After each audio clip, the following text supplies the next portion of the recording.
Welcome in to another episode of my Dynasty Fantasy Football YouTube. Today I'm looking at some 2025 Dynasty stashes. Make sure to like, comment, and subscribe. Let's go. So my first player, Marvin Mims. Now, I doubt many people played Marvin Mims in Fantasy Championship Week, but he might have gotten into your lineup in best ball leagues. Either way, I think people in Fantasy Championship Week, I think people notice when a strong performance occurs, even if it wasn't necessarily relevant to them. So for the year, Mims in 16 games, 34 catches, 452 yards, 4 touchdowns, 47 targets, 2.1 catches, and 28.3 yards per game. Look, he's improved since year one. He's been a disappointment in his 2 years in the NFL. I wish he stood out more, but he does have the second most receiving yards on the Broncos. And in week 17, of course, he caught all 8 of his targets for 103 yards and 2 touchdowns. He had a huge game. His first game with more than 3 catches or 5 targets all year. Finally saw volume, not just big plays. He only played a 47% snap share, but for him, that's actually higher than usual. So why do I have Mims as a 2025 Dynasty stash? Well, recent uptick in play. So over the last 7 games, he's averaging 3.9 catches and 56.6 yards per game with 4 touchdowns. So Mims is also just 22 years old, turning 23 in March of 2025. Still young. And yeah, I know we want all wide receiver breakouts to happen early, but Mims is not like, say, Jalen Polk, who has been horrific on every level. Mims has at least shown me something that gives me some hope moving forward, especially since he's so young. And he still has second round draft capital with a strong college profile. Now, the Broncos are going to add another wide receiver to compete with Mims for the wide receiver 2 spot behind Courtland Sutton, or they're going to add a wide receiver ahead of Courtland Sutton. But regardless, I think if I had to pick one, and this answer has changed recently, if I had to pick one of the trio of Mims, Troy Franklin, and Devon Vele to stash, it's Mims. Mims is the one with the most upside. Mims is the one with the best college profile. Mims is the one who's been doing the best most recently. And Mims is the one with the most draft capital. So I would lean toward Mims if I'm picking one of those players to stash. And I don't think we can stash all 3. So it's Mims for me in that wide receiver room if I'm looking for a deeper option. Now, my second player, Zack Moss. So Zack Moss is part of a stash group, which I call forgotten players. These are usually players who got hurt in season earlier in the year, and, we've forgotten about them. Now, Moss was bad this year overall, not good. If you look at his statistics, 74 carries, 242 yards, 2 touchdowns, 3.3 yards a carry, and 23 catches, 187 yards, and a touchdown. He was still involved in the passing game. That was good. And he played at least 45% of the snaps in every game and over 60% in 5 of 8 games. So he played more than Chase Brown during the time that he was healthy. However, I think that if we look a little more closely at Moss's season, you can split it into 2 4-game periods. I cannot help but feel that Moss's neck injury was a problem before he went on IR, before it was brought to our attention. Because if you look at Moss over the first 4 weeks and over the final 4, they're not the same player at all. Over the first 4 weeks, 48 carries, 187 yards, 2 touchdowns, 3.9 yards a carry, 12 catches, 96 yards, and a touchdown. He averaged 12 carries and 3 catches per game. While he wasn't super efficient, he wasn't terrible. It's not like Joe Mixon was efficient on the Bengals. So Zack Moss was fine. But then over the next 4 weeks, 26 carries, 55 yards, 2.1 yards a carry, 11 catches for 91 yards. I find it hard to believe that in week 5, Moss forgot how to play football.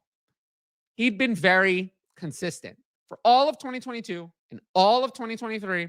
And then those first 4 weeks, he'd been a solid NFL backup, an unspectacular player, but a solid player. Not bad, not great, but someone who deserves some carries in the NFL. Now, the Bengals can save $3.5 million by cutting Moss before the regular season begins. To me, there are 2 universes. They either bring Moss back as the backup, or they bring in another running back, either someone really high or a backup replacement, and cut Moss, leaving him to find a backup job elsewhere. You don't pay $5 million when you could save 3.5 for your RB3. You don't do that. That's not going to happen. So Moss is either going to be backup on this team or the backup on another team, which makes him worth stashing in Dynasty because we know running back value can come out of nowhere. Now, next up, Theo Johnson. So kind of similar to Moss. I mean, Johnson missed the end of the season with an injury, but before that, I think he was having a pretty good rookie year. Despite being on the lowly Giants, 12 games, 29 catches, 331 yards, touchdown, 43 targets, 2.4 catches, and 27.6 yards a game. He immediately became the starting tight end. And we see that's difficult for any rookie. We cannot just assume that everybody is going to be Brock Bowers or Sam Laporta. Johnson was more productive than Trey McBride was as a rookie. Trey McBride did almost nothing as a rookie. Johnson was certainly more productive than Ben Sinnott, who did zero as a rookie.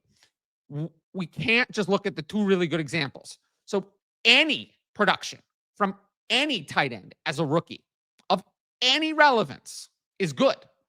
It's good because the baseline is zero. So, or close to it. Johnson exceeded a 70% snap share in every game he played. So he was instantly the starter and played a snap share of a starter. So that's something we like to see and leads to success. Now, he was starting to break out before his injuries, and he had a strong athletic profile. Johnson averaged 3.6 catches and 43.2 yards a game in his final 5 games. That's good.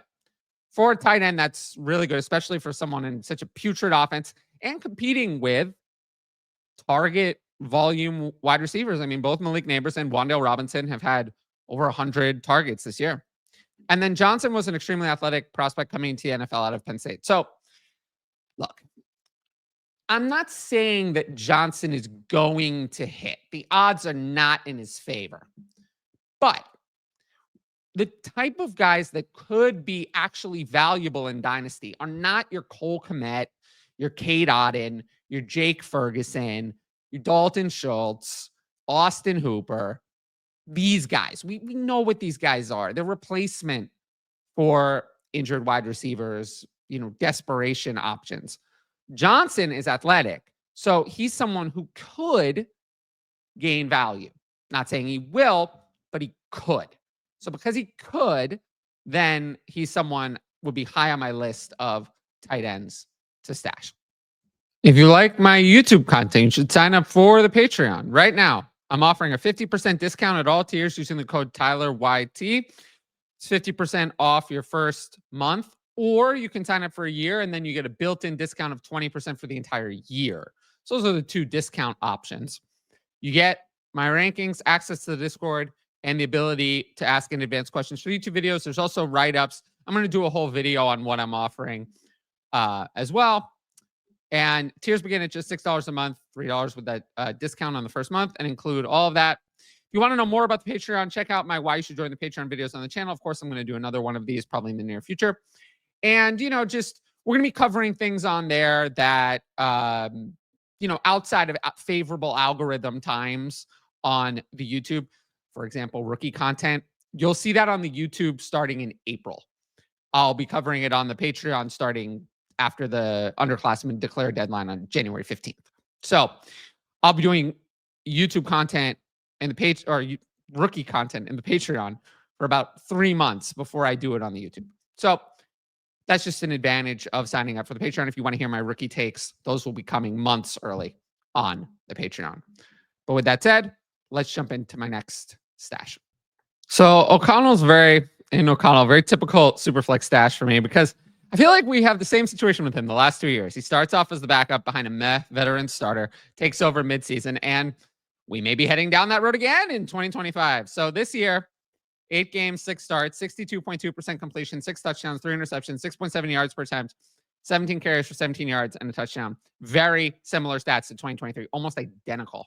We know exactly what Aidan O'Connell is. He's one of the better backups. He offers nothing as a rusher. He's competent. He keeps the offense afloat, but he's just okay. And that's what he is. And, that has some value in Superflex.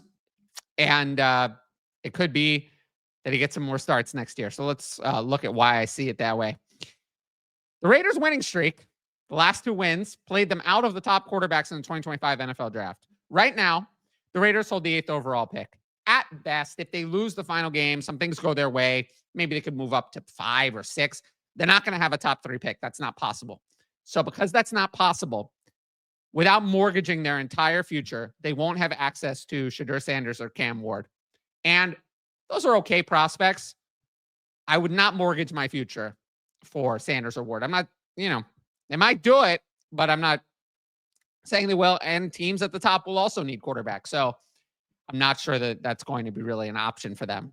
So the Raiders will either have to reach for a quarterback in the first, take one in the second, which I've seen. I've seen Quinn Ewers mocked to them. I've seen Jalen Milroe mocked to them in the second. So that's a possibility.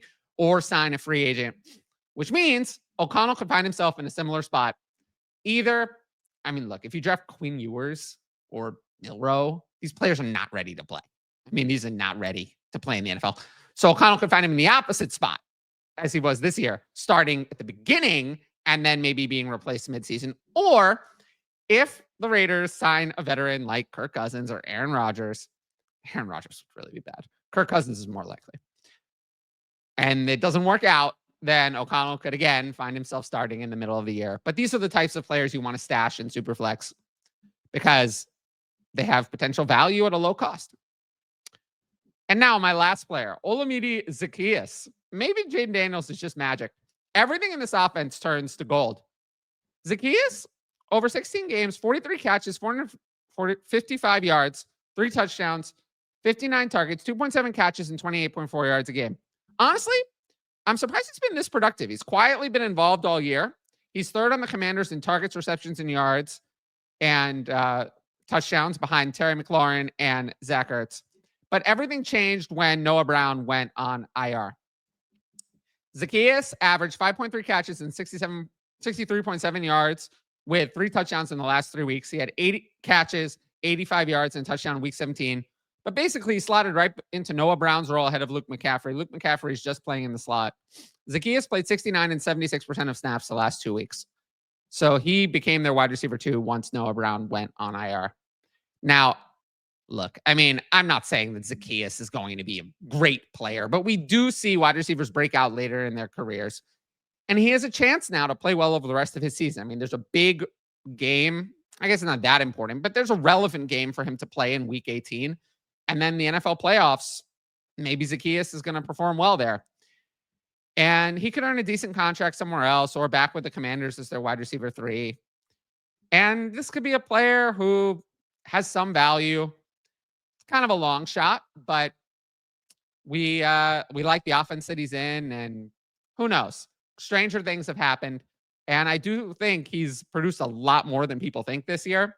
And he kind of reminds me of Noah Brown actually in 2023 with that little run at the end with the Texans and then coming on to the Commanders and being kind of relevant. So Zaccheaus is only 27. He'll be 28. He's not ancient. So there's a possibility that that happens. Worst case, doesn't work out and you just cut him for next year. Now, got a couple of Patreon questions. So we'll jump into that. Can you make an analysis of the next free agent running back guys? Here's the list. So some of free agents: Aaron Jones, Najee Harris, Jalen Warren, J.K. Dobbins, Javonte Williams, Alexander Madison, Amir Abdullah, Rico Dowdle, Jordan Mason, Khalil Herbert. A lot of these guys are backups. So there's some restricted free agents like, Jalen Warren and Jordan Mason. Those are restricted free agents. So if their team wants to keep them, they can. So we're going to have to see. It's really up to those teams if they're interested in keeping them.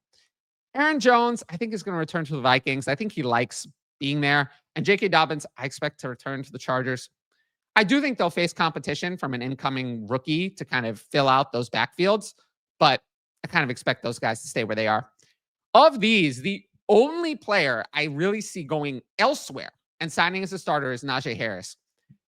He's the best free agent running back on here, according to the NFL. I think the NFL likes Najee Harris more than we do. And I do think he'll sign as a starter. How much of a starter, where, how much money, I don't know. But I do think that's possible. Rico Dowdle, I think, is more of a backup and complement. He might go back to the Cowboys and compete. He might go somewhere else and compete. But I don't think he's going to sign as much of a presumptive starter as Najee Harris will. Even though Dowdle's probably been better than Harris this year. Javonte Williams is gone, but he's not a starter. Javonte Williams, I think, is going to sign as a backup and a prove-it deal and see if he can rebuild his career. And then the other guys, Madison is backup at best. Herbert hasn't done much, probably backup. And Abdullah is totally irrelevant. He has finally had a few relevant games at 31 years old. I'm not interested in Abdullah at all. That's kind of my take on the running back free agent class. I think the running back draft class is going to be much more interesting than the running back free agent class. At what point do you not want to trade all your depth, even if it's to acquire a stud like Ja'Marr Chase? So it's very value dependent and format dependent. But in general, the fewer lineup spots and the fewer teams in the league, the more I prioritize studs. Now, why is that? Fewer lineup spots, that means that each lineup spot matters more. If you have 11 starters, one starter isn't going to make as much of a difference over a whole lineup. You need 11 good players. Whereas if you only have 8, then one stud can carry you so much of the way there. And then the fewer teams, that just means that the team that you need to win is better. So that's why I prioritize studs more in those formats. But I don't know. I mean, a lot of it's value dependent. I don't really have a super general answer to that question outside of the lineup spots and league size are the really only ways I think about this in generalities. At what point, and this is kind of a similar question, actually. At what point do you actively try to tear down from an elite top tier asset? How bad does your roster and picks have to be to start shopping players like Lamar Jackson and Superflex? In general, I don't love selling players on that level. Lamar and Superflex, Ja'Marr Chase and a 1 QB, Malik Neighbors would fall into that category in a 1 QB at this stage. Justin Jefferson, unless I'm rebuilding. But I'll consider an overpay for any player at any time. Now, what is an overpay? Someone like Lamar Jackson, I mean, what does an overpay for Lamar Jackson and Superflex even look like? Like Justin Herbert, 25 first, 26 first. That would be an overpay. That might happen. Probably not, but might happen in some leagues. But that's the kind of overpay. It has to be that kind of overpay. Like you have to, it's hard. It's hard to actually construct deals. I mean, what would an overpay for Ja'Marr Chase in 1 QB look like? Brian Thomas, first and something else. That's probably what it looks like. So it's hard to actually make those deals happen. But if you could, yes, if my team is bad, I would be more likely to consider those. But again, I don't have a super general answer. And if I'm rebuilding, I don't mind rebuilding around Lamar Jackson. So yeah, basically when you can get an overpay, which is hard to do in some leagues, and in some leagues it's easier. It depends on the league. Now, if you like the video, make sure to drop a like and leave a comment with your thoughts. As always, the best way to support the channel is to subscribe. And don't forget to hit that notifications bell so you can be notified about all my exciting content as it drops. Of course, if you want my best fantasy football advice, it's available on the Patreon. I'm doing Dynasty content year-round, rookies and all that. 50% discount at all tiers using the code TylerYT, patreon.com/fantasy advice. You can click on the link in the top right corner. And every sign-up helps support my independent content. But once again, thanks for watching, and I'll see you all later.